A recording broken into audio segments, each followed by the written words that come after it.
The Parshas Vaeschanan, it's connection to Parshas Nachamu. The third Parshas Nachamu. The Parshas Vaeschanan always is the week of Tisha B'av. So its relationship to Tisha B'av is always fascinating, because in Parshas Vaeschanan there are two major primary pieces of it. One is Shema Yisrael, Parsha for the first Parsha of Shema, and that's HaRav Dibros. When you look at the beginning of the it tells you how many mitzvahs are in this parsha. There's 12 mitzvahs in this parsha. 8 of them are mitzvahs essay, and only 4 are lavin, which is unusual because usually the lavin outnumber the mitzvahs essay, but not this parsha, because the parsha of Shema itself has like 8 of the majority of the mitzvahs essay. And the Kabbalah Shemaim, to love Hashem, to learn Torah, to teach your children, to read Shema in the morning and the evening, put on Tefillin Shayad, to put on Tefillin Shorosh, put a mezuzah on the house. Right, so all of these are part of the essential mitzvahs of this parsha. Whole parsha Shema, with all of its mitzvahs that are part of it, but it doesn't count any of 10 mitzvahs of the Aseret Dibros, because they were already counted. We counted Parshas Yisro. You can't count 10 twice.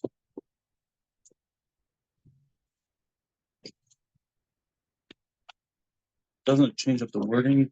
So it change the wording. So it's a Machlokes Rishonim.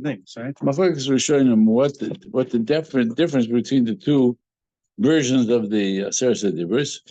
According to some, it's that these were the first were on the Luchos Rishonos, and the second one, Parshas Vaeschanan, were on the Luchos Shnius. And so then you have to understand why it would change between before the Chet Egel and then after the Chet Egel. There's change. So Ramban goes through a whole definition of what happened in the Chet Egel that would change the language of the Aseret Dibros between the first and the second. And there's quite a number of small differences, but they're all significant. Some of the Mefarshim say that no, that this is the second. Really, there was only one language, one nusach for the Aseret Dibros. The second one comes to tell Pshat in the first one, that there's things that are missing in what you would not understand necessarily, because you could only put, they heard everything of both at the same time, but since we can't hear two things at the same time, Shomer v'Zocher, right? Shomer, Shabbos L'Kadshei, and then Zocher, Shomer, Shabbos L'Kadshei. And everybody says that we heard both at the same time, but we can't pronounce both of them at the same time. So therefore, the first Luchos had one, and the second Luchos had the other. So if that's the case, then really it's really only one set of language of the Aseret Dibros. But nevertheless, it's not counted in Parshas Vaeschanan as on the list of mitzvahs. The list of mitzvahs does not include the Parsha of Shema, which is unique. It's not a repetition. But the Aseret Dibros, in that sense, is treated as in terms of the number of mitzvahs, as a repetition. It's not counted. So so if you follow the way the Ramban is, that this was a change that took place because of this Chet Egel. So Parshas Vaeschanan is a post Chet Egel parsha. It's not only just the Vaeschanan is given to us in the Torah after the Chet Egel, but it literally it's everything. The change that took place is a change in place in between what the Torah would look like had we not done the Chet Egel versus what the Torah looks like after the Chet Egel. Yeah, Matan Torah, right? The Matan Torah was, but then there was the Chet Egel, right? They did the golden calf, so that changed Torah. to change, at least to change what we would need to understand from the Torah. So that leaves it open for a lot of interesting questions. But if so, then if we follow that this parsha is a post Cheta Egel parsha, the Moshe Rabbeinu is giving Mutzar to Bnei Yisrael at the entire Sefer Dvarim. Even though Rashi, at the beginning of Parshas, the Sefer Parshas Dvarim, says that Moshe Rabbeinu came to give Harchacha to tell Bnei Yisrael, point to Bnei Yisrael all the places where they had done Averis, and so therefore, in some ways, that all of Sefer Dvarim is Moshe Rabbeinu's Harchacha to Bnei Yisrael. He's warning Bnei Yisrael not to make the same mistakes. But if so, then we look at Sefer Dvarim from a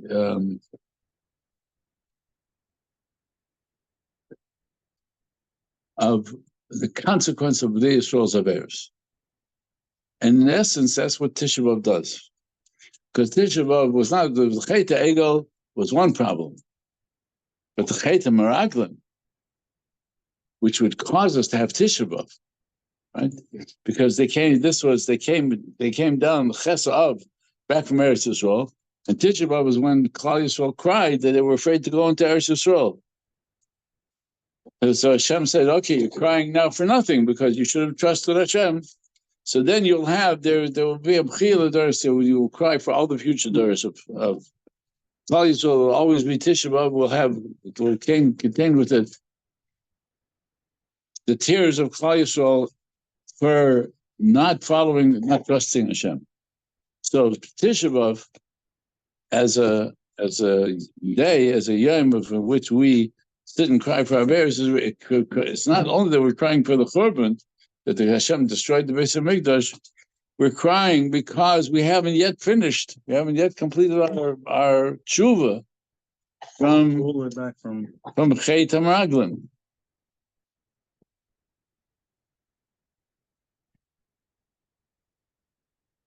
And therefore, Parshas Vaeschanan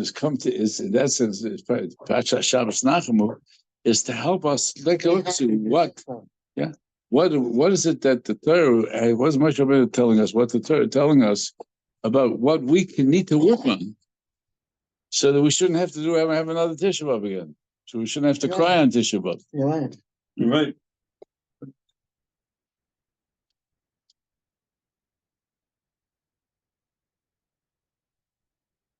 So there's a Shvi of Parshas Vaeschanan carries with it a fairly powerful message to Klal, one with which can create a great deal of discomfort if we try to tell the nation of the world, you gotta know what it says in the Torah. Nation of the world, you say we shouldn't have Eretz Yisrael. Why do they say that? Because there's all these other people that are living there, and as long as we have it. So take a look at the Shvi. Hashem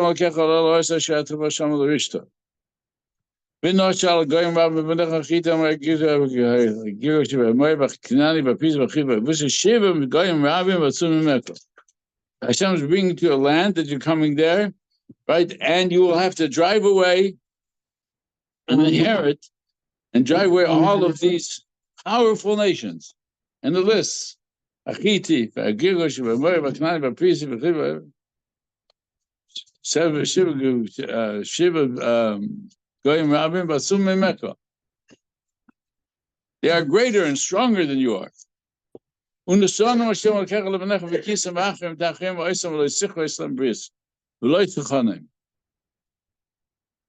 will give them to you, and you'll conquer them. Destroy them. Do not make any covenants with them. Don't make any agreements with them. And the Targum says, don't have rachmanos on them. You've seen what happens when you do. So that's the Targum, right? It says that you shouldn't have compassion upon the nations that we have to drive out of Eretz Yisrael. Don't have rachmanos on them. But take a look at Rashi on Pasuk Aleph and Beis. In the Rashi of Menoshal, Lashon Hashlocha, Bataza, Yusha, Shalom Abi. Menoshal Lashon Hashlocha Bataza, you should toss them out. The Chain, Menoshal Abarzel. As it says that the head of the axe will slip off. You'll throw it off, cause damage. So Rashi base, Rashi says, don't even make them favorable. Very good. Very good. Don't even make them favorable. Also, you notice, take a look how beautiful, how nice looking is this Nochri. It's kusi. Look at the last 20 years. Davar acher, Rashi gives another pshat, even stronger. Lo yisiten lahem chaniya ba'aretz. Don't give them a place to live in the land.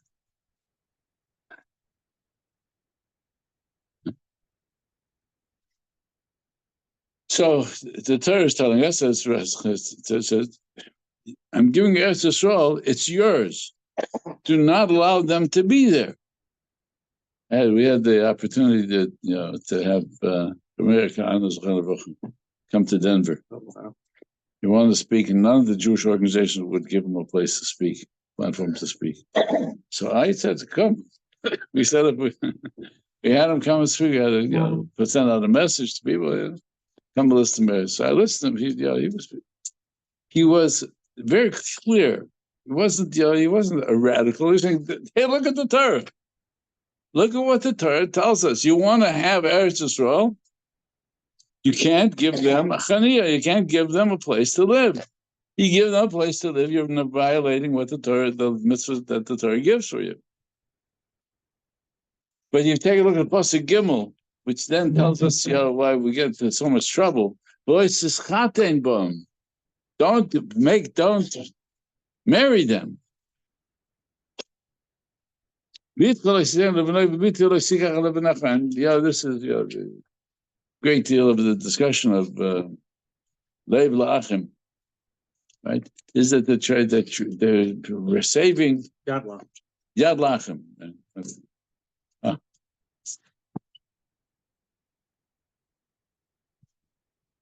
Intermarriage with the Arabs is a scourge, and it causes such an enormous amount of pain.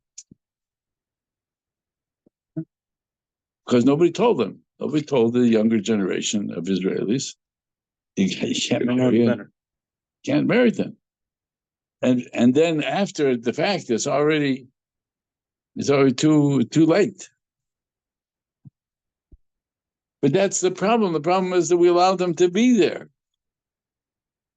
Where the Torah says, don't allow them, they can't give them a place to live. Don't say that, listen, they're such a nice people.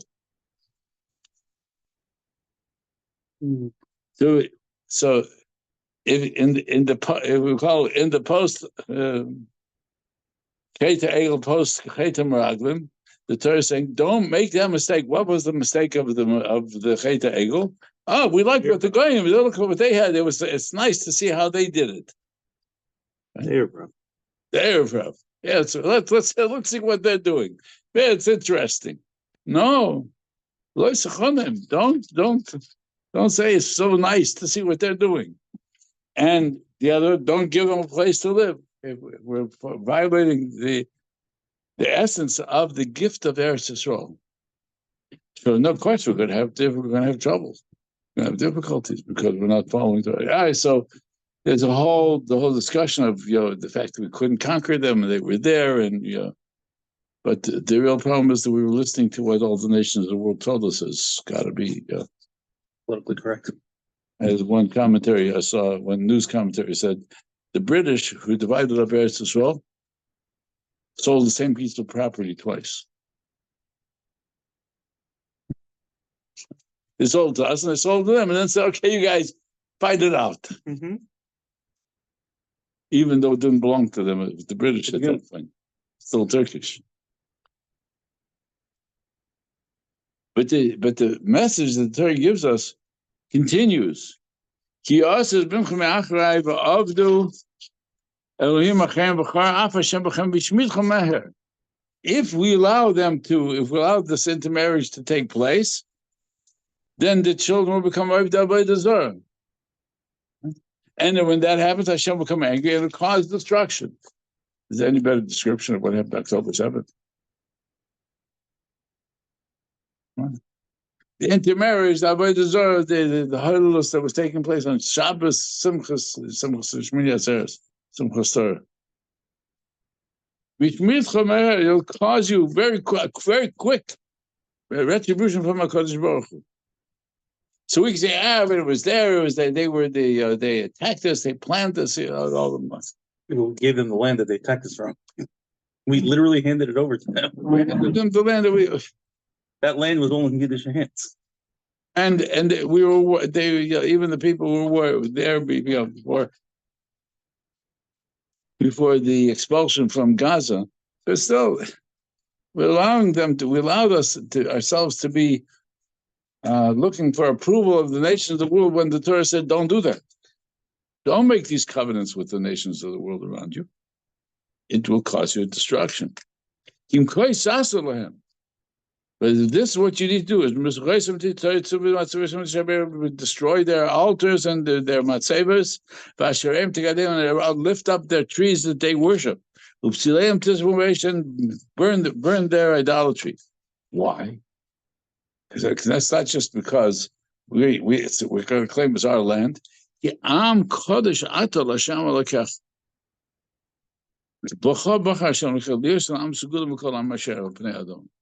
Klai Yisrael is an Am Kodesh. You can't compromise. We compromise the Kedusha of Klal Yisrael.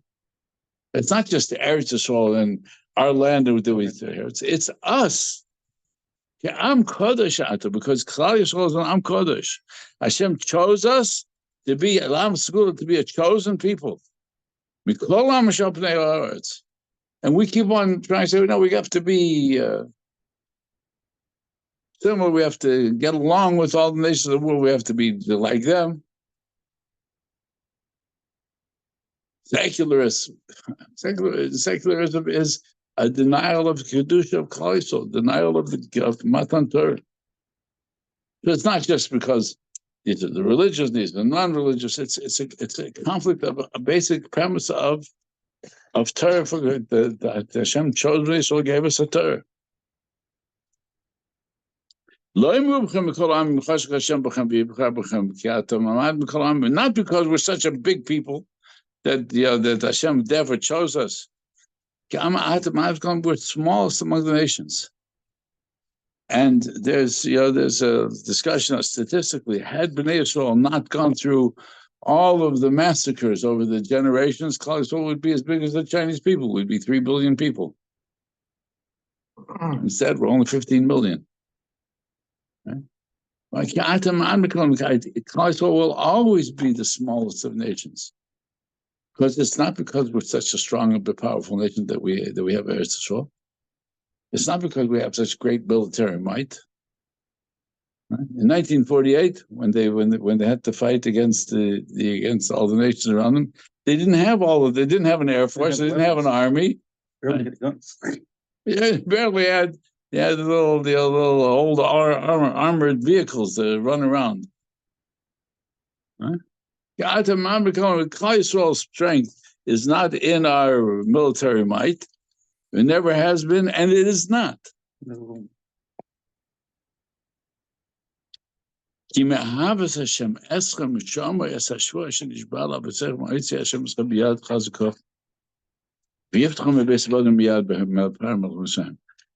Hashem loves us, and Hashem keeps the shvua. Hashem keeps His commitments. Hashem yishbal b'secha. He took us out. Hashem took up b'yad chazak. It's Hashem's power. You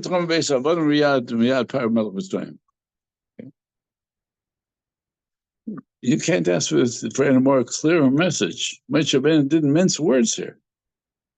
The Torah gives us very clear direction of what it takes to be in Eretz Yisrael and to keep Eretz Yisrael.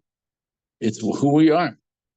And when we see that we are struggling with it, it's because our trust in Hashem and our ability to convey to Klal Yisrael, to all Klal Yisrael, the gift of who Klal Yisrael is, then we end up with enormous amount of threats and destruction.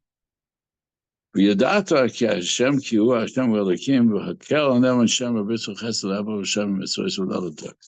Hashem is the source of all power. Kel HaNe'aman, we can trust him. Shomer bris v'chesed, he keeps bris v'chesed av Hashem mitzvah. For 1,000 generations, and he,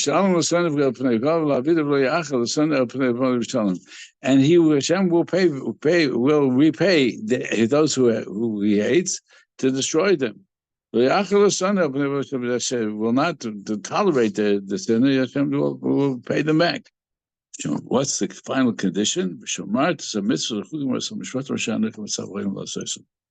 the mitzvahs that I've given you, so you should do them. So if we go back and look at the minyan on mitzvahs,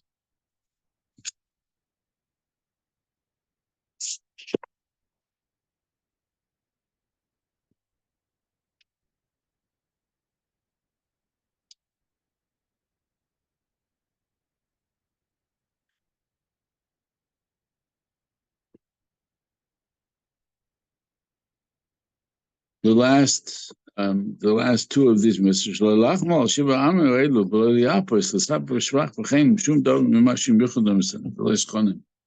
says don't enhance the attributes, the beauty or the strength of the nations around us. The last mitzvah was not to intermarry. And when we talk about what is the driving force behind liberal American Jewry, for sure, is intermarriage. I've heard it many, many times. Have to be nice to the non-Jews because, after all, they're our sons' machatanim, right? Mm-hmm. I heard it many times. Got to be nice to them. After all, our children are married to their. I feel like it's only really like the reform and the conservative. The intermarriage rate in the United States is not become a reform and conservative. No, among those who have absolutely no connection. Right. Otherwise, they should have some sort of connection.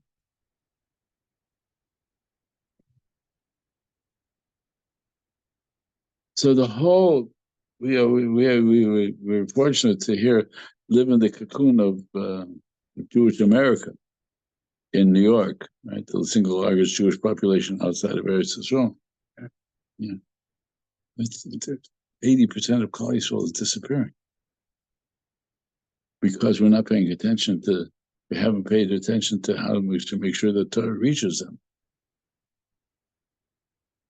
So, like among the early inspirational thoughts that came out of the Tshuva movement was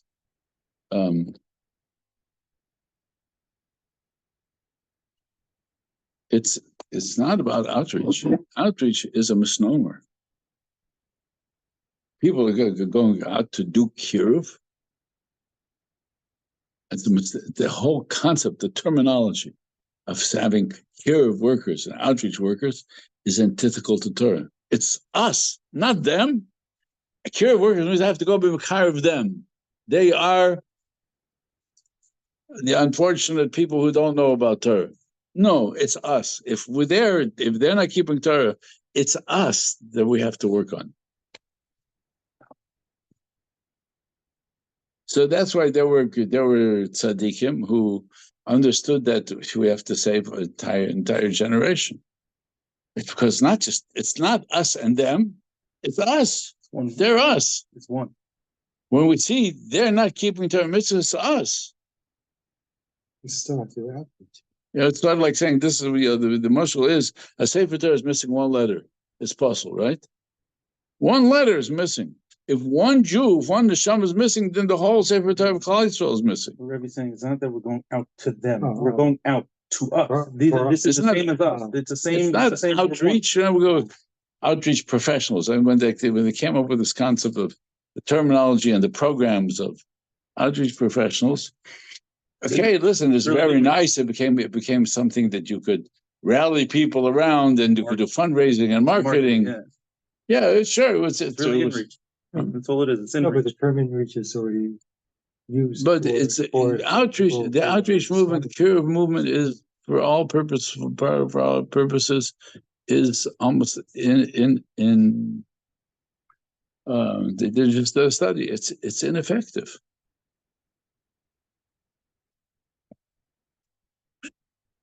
I agree.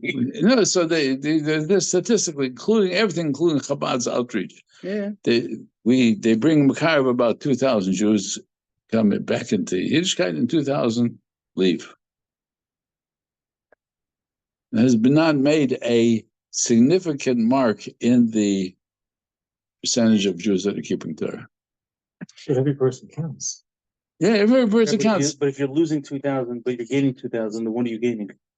Why are we not focusing on keeping We're gaining back to 2,000. Otherwise, 2,000. Why are we not focusing on the 2,000 that are leaving too? Yeah, so That's the problem. So we're living in a world in which the Torah says, you want Eretz Yisrael? You want to have I'm Kodesh Ata. Right? How the Pasuk say it?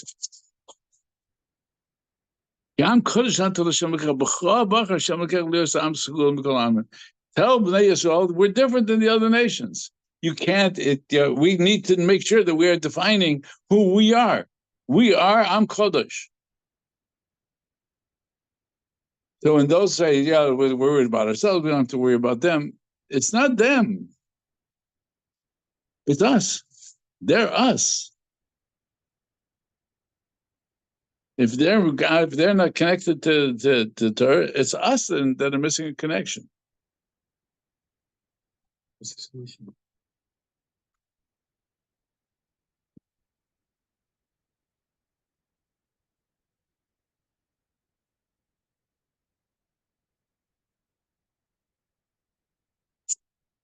The solution is to say, what's the Torah telling us about how to keep Eretz Yisrael? The Torah tells you, want to keep Eretz Yisrael. Don't intermarry. Don't give them a chedek in Eretz Yisrael. This is ours. If we don't have Eretz Yisrael, it's because we're not complete. We can't have Eretz Yisrael if part of Klal Yisrael is not in Eretz Yisrael, doesn't want to be in Eretz Yisrael. Maybe we can't. We do because of all the reasons, the Parshas, etc. We're not able to pick ourselves up and go. But that's the smallest part. The other 80% don't even know that we should be in Eretz Yisrael. That's why they're saying, why are we making such a we're going to fight against, these poor innocent Palestinians. Right. No, it's not. We lost the ability to communicate to them that Klal Yisrael is unique. Yeah, we know that they hate us anyway, no matter what we will do. No, they're not enough. So maybe the one benefit that's taking place with all of the protests, such as all the Jewish kids on campus are all realizing that they're Jews. And they had that, and they can, and intermarriage is not an option anymore. Because they don't want us. Therefore, you see, we see what they're doing. They're preventing us from intermingling with them. Yeah, because Hashem says you can't do that. You keep on doing it. I'm not going to let you do that. Oh, it's only in public schools that it's becoming very clear that there's a very big target, and therefore our who we are depends upon how making them we recognize that we are one people, that we are Am Kodesh. The word Am Kodesh Ato L'Shem Lekach, and that was the fear that that drove the Meraglim to they would not want to go into Eretz Yisrael. So how we're going to do that? We're going to go into Eretz Yisrael. We're going to be a unique people. We're not going to have to work hard at making Eretz Yisrael into Eretz HaKadosh, that you'll be able to drive out the nations of the world and the nations that are there, and to conquer them and to destroy their entire belief system. We haven't, and therefore we are struggling. We put this post the ego post the Meraglim post by Shvishan post by Shani.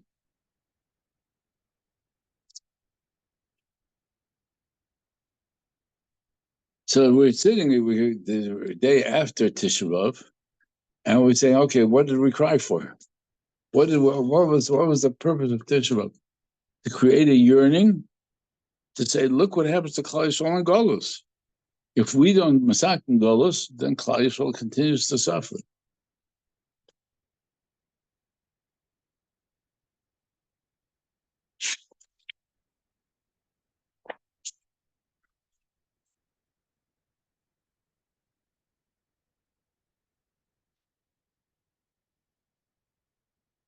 So this parsha, and with which the parsha Shema is given to us, with the mitzvah of parsha Shema, is because that's the basis upon which Klal Yisrael has survived. Shema Yisrael Hashem Elokeinu Hashem Echad. This parsha of Shema tells us this parsha. You pay attention. Hashem gives us into our hands every single day the ability to be Am Kodesh. How does he give it to us? It's very simple. It just gives us Shema Yisrael.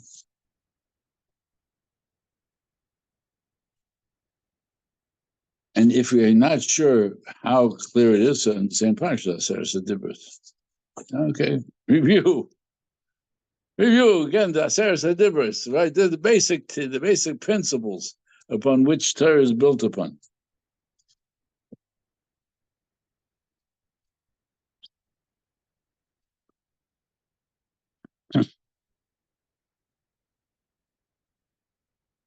So I just wanted to point out Rashi changes a little bit the pshat, the simple pshat. I mean, the literal translation on Pasuk Zayin.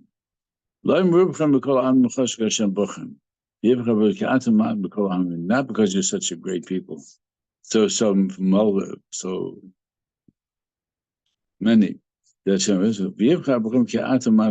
are the smallest of nations. Right? So that doesn't mean the numbers. You make yourself humble. Come on, Avram, Shamanechi off of Efer, going Moshe Shamu, Banachnuma. Like in Nebuchadnezzar, not like Nebuchadnezzar said, Adam Elyon, that he says, he's the power of the world. It says, who's another God as great as our God? So Rashi,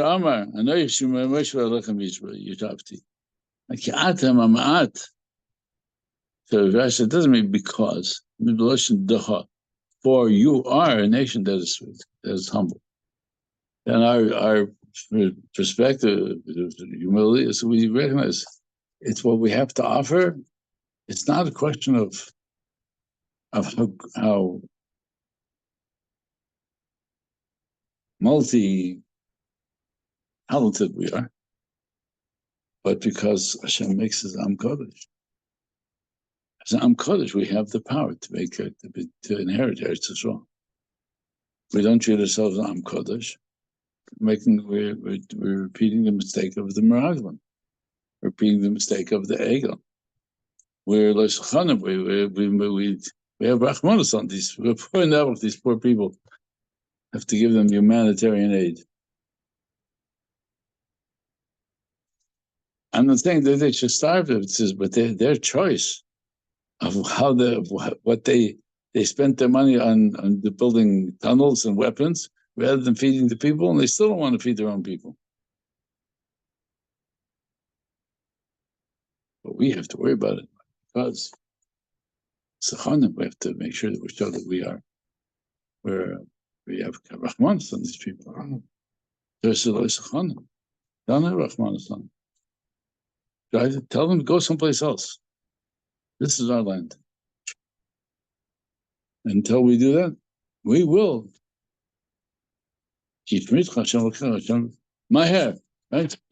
My hair. Hashem's retribution of destroy when we start to worship other religions.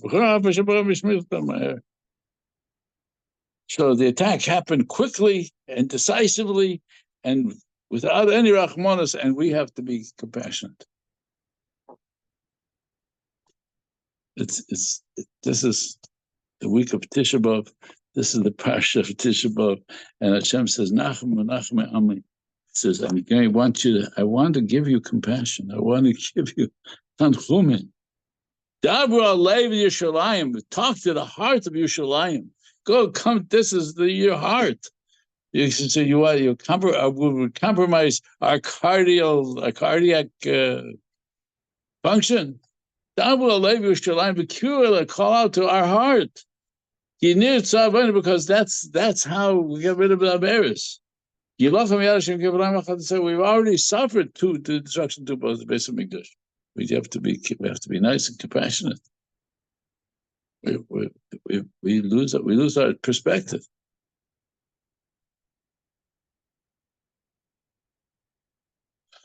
So I don't know.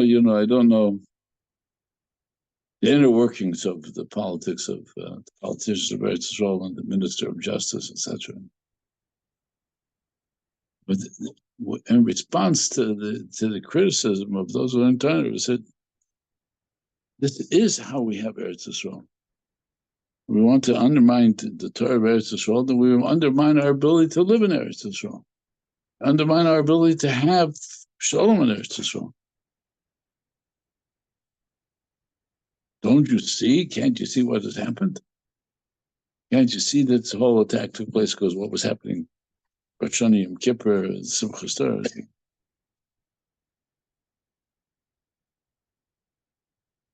If they don't see it, it's because we haven't explained it to them. We haven't made it strong. They know about it, but they prefer to ignore it. No, at this point they're ignorant. They're tinuk shenishba. There might be a few of them that attended some sort of Torah exposure in their lives. But for the most part, they don't even know it's there.